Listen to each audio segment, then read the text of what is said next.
कुर्सी कुर्सी आप जी आप मोहन भागवत जी हैं, राष्ट्रीय स्वयंसेवक के अभी संघ प्रमुख हैं महाराज जी। इधर इधर लगा एक आसन भी इस पे बिछा दो, एक आसन आप बिराज।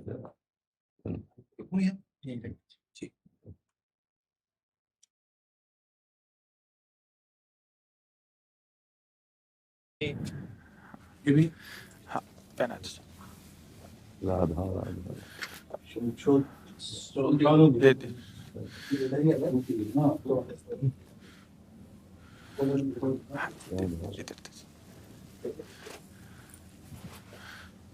आप बिराजिए। माला माला बस ऐसे रहने दीजिए, बैठ हम से अपनी शिव जी को प्रणाम करते। और किसी को कुर्सी की आवश्यकता हो तो मंगा लें, अगर जमीन में बैठना है। बैठ जाए। मेरा ही क्यों घुटने का जगह है जी महाराज जी, बस दर्शन करने थे। आपकी बात वीडियो पर सुनी तो लगा एक बार देख लेना चाहिए। चाह मिटी चिंता गई मनुआ बेपरवाह, ऐसे लोग कम देखने को मिलते। देखो, अपने लोगों का जन्म जो भगवान ने दिया है ना, ये सिर्फ सेवा के लिए दिया है। व्यवहारिकी सेवा और आध्यात्मिक सेवा, ये दोनों सेवाएं अति अनिवार्य है। केवल व्यवहारिकी सेवा ही होती रहे, हम अपने भारतवासियों को अगर हम परम सुखी करना चाहते हैं तो केवल वस्तु और व्यवस्था से नहीं कर सकते, उनका बौद्धिक स्तर सुधरना चाहिए। आज हमारे समाज का बौद्धिक स्तर गिरता चला जा रहा है, बहुत चिंता का विषय है। हम सुविधाएं दे देंगे, हम विविध प्रकार की भोग सामग्रियां दे देंगे, लेकिन उनके हृदय की जो मलिनता है, जो हिंसात्मक वृत्ति है, जो अपवित्र बुद्धि है, ये जब तक ठीक नहीं होगी तब तक हमारा देश धार्मिक देश है, हमारे यहाँ धर्म की प्रधानता है। तो इसी बात को बार बार हम सबसे निवेदन करते हैं कि ये जो हमारी नई पीढ़ी है, इसी से हमारे राष्ट्र की रक्षा करने वाले प्रकट होते हैं। जो विद्यार्थी जन है, उन्हीं में कोई एमएलए बनता है, उन्हीं में कोई सांसद बनता है, उन्हीं में कोई मुख्यमंत्री बनता है, उन्हीं में कोई राष्ट्रपति या प्रधानमंत्री उन्हीं में अपने लोग भी सब थे। अब हमारी शिक्षा केवल आधुनिकता का स्वरूप लेती जाए और व्यभिचार प्रवृत्ति, व्यसन प्रवृत्ति, हिंसा प्रवृत्ति, ये नई पीढ़ी में देखकर बहुत असंतोष हृदय में होता है। इसीलिए कितनी भी शरीर में पीड़ा हो, हम प्रयास करते हैं जितने से जितने सामने हमारे भगवत स्वरूप जन आते हैं, पहले बुद्धि शुद्ध होनी चाहिए। मय्येव मन आदत्स्व मयि बुद्धिम निवेश है, तो निवशिष्यति मय्येव अत ऊर्ध्वम न संशया, तू मेरे में ही निवास करेगा, अर्थात भगवदानंद में। अविनाशी जीव कभी भोग विलास में तृप्त हो ही नहीं सकता। हम अगर अपने राष्ट्र की विशेष सेवा, तो हमारे धर्म का परिचय, जैसे आप जन करते हैं, धर्म का हमारा क्या स्वरूप है, हमारे जीवन का लक्ष्य क्या है। हमें जितना राम जी प्रिय हैं, कृष्ण जी प्रिय हैं, उतने ही भारत देश हमारे लिए प्रिय है। जैसे राम भक्त कृष्ण भक्त, वैसे हमारे भारत देश का हर जन जन हमारा आदरणीय और पूजनीय। पर अब जो मानसिकताएं बन रही हैं, वो हमारे धर्म और हमारे देश के लिए लाभदायक नहीं होंगी। व्यसन का इतना बढ़ता स्वरूप, व्यभिचार का इतना बढ़ता स्वरूप, हिंसा का इतना बढ़ता स्वरूप, ये बहुत ही विपत्तिजनक है। अगर ये बढ़ता रहा तो हम विविध प्रकार की सुख सुविधाएं देने पर भी अपने देशवासियों को सुखी नहीं कर पाएंगे, क्योंकि सुख का स्वरूप विचार से होता है। सुख और दुख की स्थिति सत्य नहीं है, आगमा पाइनो अनित्यास, लेकिन हमारा विचार, और विचार हमारा गंदा हो रहा है। बस हमारा उद्देश्य यही है कि हमारे देशवासियों का विचार शुद्ध होना चाहिए। अगर विचार शुद्ध है तो राष्ट्र प्रियता, जन सेवा, समाज सेवा, ये सब स्वाभाविक होने लगेगा। और विचार अशुद्ध है तो सुविधाएं बहुत हैं, उनका दुरुपयोग हो रहा है। तो बस आप सबसे बड़े बड़े जो उपदेष्टा जन हैं, जो बड़े बड़े धर्म की रक्षा के लिए भगवान ने जिनको भेजा है, उन सबसे यही प्रार्थना है कि सब व्यवस्था करते हुए हमारे देशवासियों की बुद्धि अध्यात्म को समझे। बिना अध्यात्म को समझे दुख सुख की समानता बिना किए परम सुख का अनुभव हो ही नहीं सकता। इस मायाकृत भोग पदार्थों को भगवान ने दुख योनया कहा है। मानो एक बोर्ड लगा दिया, दुखालयम अशाश्वतम, और हम सब यही चाहते हैं कि लौकिक भोगों को भोगने से ही हमारा राष्ट्र सुखी हो जाएगा या हम सुखी हो जाएंगे। नहीं, लौकिक भोगों को पूजन सामग्री बना करके और साध्य सच्चिदानंद प्रभु को रखा जाए तो आनंद की उमंगन हो जाएगी। बहुत सुंदर मानव जीवन का स्वरूप है जिसे देव दुर्लभ कहा गया। दुर्लभो मानुषो देहो, लेकिन क्या दुर्लभता शब्द स्पर्श रूप रस गंध इन्हीं विषय के भोगने की या इन्हीं सुविधाओं के लिए दुर्लभ कहा गया? दुर्लभ है किसी सच्चिदानंद सुख के लिए। और उस सुख को तो हम भूले हुए एकदम बहते हुए शब्द स्पर्श रूप रस गंध के प्रवाह में चले जा रहे हैं और इसी को सौभाग्य समझ रहे हैं कि हमें सुख प्राप्त हो रहा है। नहीं, हम सबसे प्रार्थना करते हैं कि आप अपने धर्म को समझिए। आप अपने स्वा को जहां जहां स्थापित करते चले जा रहे हैं, आप उसे गंदा करते चले जा रहे हैं। मदिरा में, हिंसा में, द्यूत कीड़ा में, व्यभिचार में, इसे दोष नहीं समझा जा रहा आज। और हमारे शास्त्र और हमारा धर्म इसको निषेध करता है। कलयुग की स्थिति बताई गई है। छोटे छोटे बच्चे व्यसन करने में लग गए। आज स्कूली विद्यार्थी जिनको ब्रह्मचर्य से पुष्ट होना चाहिए, वो ब्रह्मचर्य नष्ट कर रहे हैं। ये बड़ा चिंता का विषय है। हमारे देश के लिए जो जवान चाहिए, हमारे देश के लिए जो भक्ति चाहिए, उसमें बुद्धि और शरीर बल दोनों होना चाहिए। शरीर बल क्षीण हो रहा है क्योंकि व्यभिचार प्रवृत्ति में बहुत कमजोर अवस्था में, जैसे गेहूं की फसल है और गलेथ में काट ली जाए तो न दाना मिलेगा न सही भूस मिलेगा। ऐसे ही 20 वर्ष की अवस्था तक यदि ब्रह्मचर्य नष्ट कर दिया जाए तो वो गृहस्थ के योग्य में नहीं रह सकता। राष्ट्र सेवा की क्या बात है। हमारे राष्ट्र सेवा के लिए बहुत विशाल हृदय की आवश्यकता है। हमारे शरीर को बहुत स्वस्थ रखने की आवश्यकता है, तभी हम समाज सेवा, राष्ट्र सेवा। तो शरीर और बुद्धि दोनों का स्वस्थ होना बहुत आवश्यक है। तो शरीर को तो नष्ट किया जा रहा है विषय भोगों में। लोग समझने लगे हैं कि मांस खाने से हमारा स्वास्थ्य अच्छा रहेगा, हम बलवान बनेंगे। अध्यात्म बल नहीं तो तेरे शरीर की चर्बी बढ़ा ले, लेकिन तू न काम पर विजय प्राप्त कर सकता, न क्रोध पर, न लोभ पर, न मोह पर, न हिंसा पर। फिर क्या जीवन।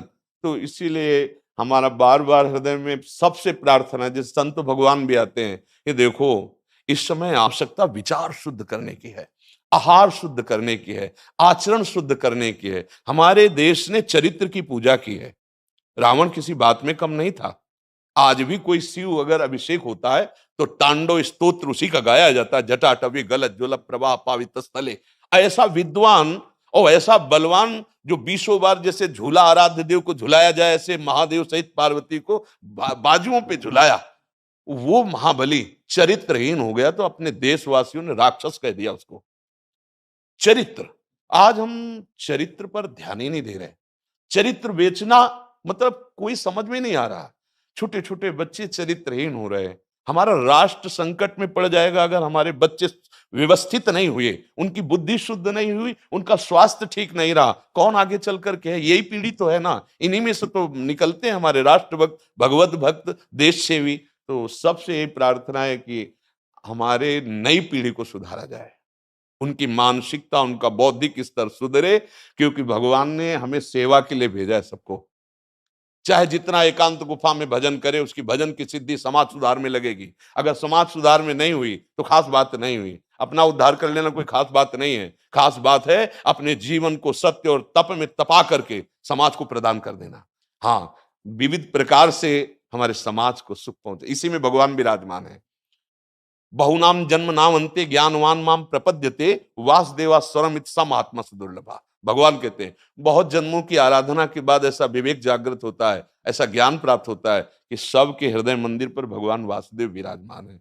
और यही अगर लक्ष्य बन गया तो संसार की सेवा करते हुए वो भगवान को प्राप्त हो जाएगा। ये संसार है नहीं, ये वासना वासुदेवस्य वासितम भुवनत्रयम् सर्वभूत निवासोस्मि वासुदेव नमोस्तुते। वो वासुदेव ही अपनी वासना, इच्छा, एको हम बहुत श्यामा विस्तार कर लिया है। यही जनाना है कि तुम साधारण देह नहीं हो प्यारे, तुम अविनाशी के बच्चा हो, जो चाहो कर सकते हो। पर तुम्हारी चाह गलत दिशा को चली गई। व्यसन छोड़ो, बेविचार छोड़ो, तो हमारी राष्ट्र सेवा में लगो, समाज सेवा में। बूढ़े बूढ़े माता पिता को जवान बच्चे निकाल दे रहे हैं।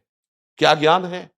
जिस समय हम किसी ज्ञान के योग्य नहीं थे कि अपनी रक्षा नहीं कर, उन्होंने हमारा मल धोया। आज हमें अवस्था उनकी सेवा की। हमारा समाज किस तरह से गिरता जा रहा है। जब बूढ़े जन मिलते हैं ना कि हमें घर से निकाल दिया, हमारे बेटे सेवा नहीं करते, तो लगता है हमारे शास्त्र तक पहुंचना तो बड़ी कठिन बात है। ये मनुष्य की मनुष्यता को भी छोड़ते चले जा रहे हैं, नहीं चले जा रहे। अब जैसे और लोग बहुत से वचन ऐसे, हम आपको ये दे देंगे, हम आपको ये दे देंगे, उसे होगा क्या? जो आप देना चाहते हो बहुतों के पास है। इनकी बुद्धि सुधारो, इनको धर्म का ज्ञान करवाओ, इनको राष्ट्र प्रियता सिखाओ कि राष्ट्र के लिए कैसे प्राण समर्पित किए जाते हैं। हाँ, अगर ये नहीं हुआ तो सुख सुविधाओं में फिर भोगवृत्ति बढ़ती चली जाएगी और लाभ नहीं मिल पाएगा। परसों नोएडा में मुझे भाषण करना था भारत के विकास पर। स्व के आधार पर भारत का मतलब, बिल्कुल यही बात मैंने रखी। आप लोगों से सुनते वही बोलते और वही करते, राष्ट्रीय और व्यक्तिगत चरित्र का। बस चिंता ये होती कि हम लोग करते चले जा रहे हैं, आप लोग भी करते चले जा रहे हैं, इतनी बातें बढ़ भी रही।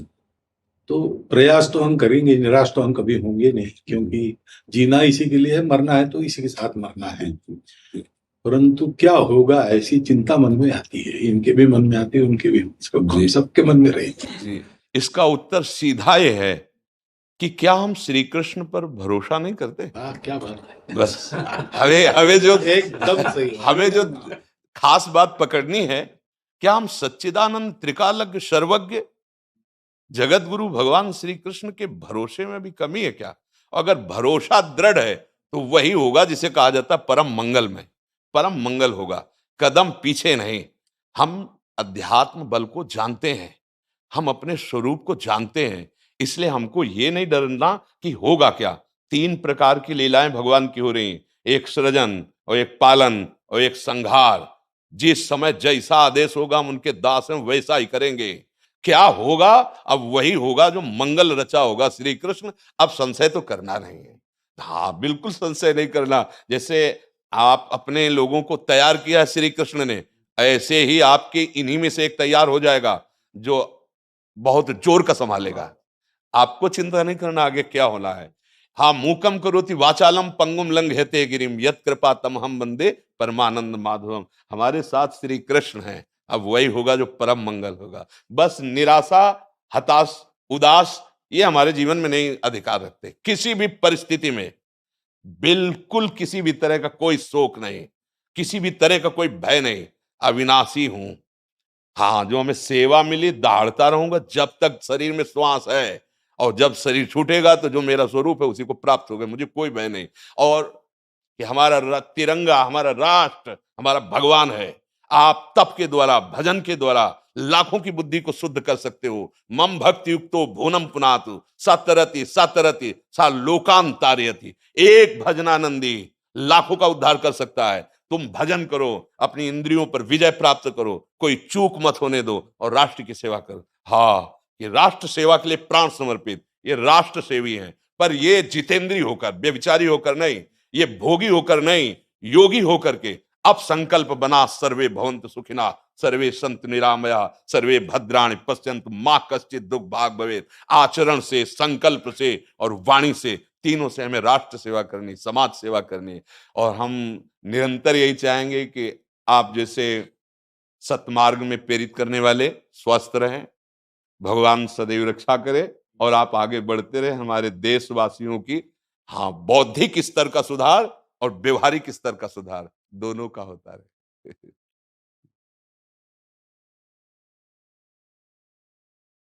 आगे बढ़ो महाराज। अब जैसे सुनो, आप श्री जी का चुनरी प्रसाद लाओ और माला प्रसाद लाओ, प्यारी जी का प्रसादी वस्त्र आप इसे धारण करें जी। ये श्री लाडली जी महाराज का है जी, ये एक माला पहनाए। बहुत आनंद हुआ, बहुत उत्साह मिला, बल मिला, दृष्टि भी जो है वो और साफ हो गई।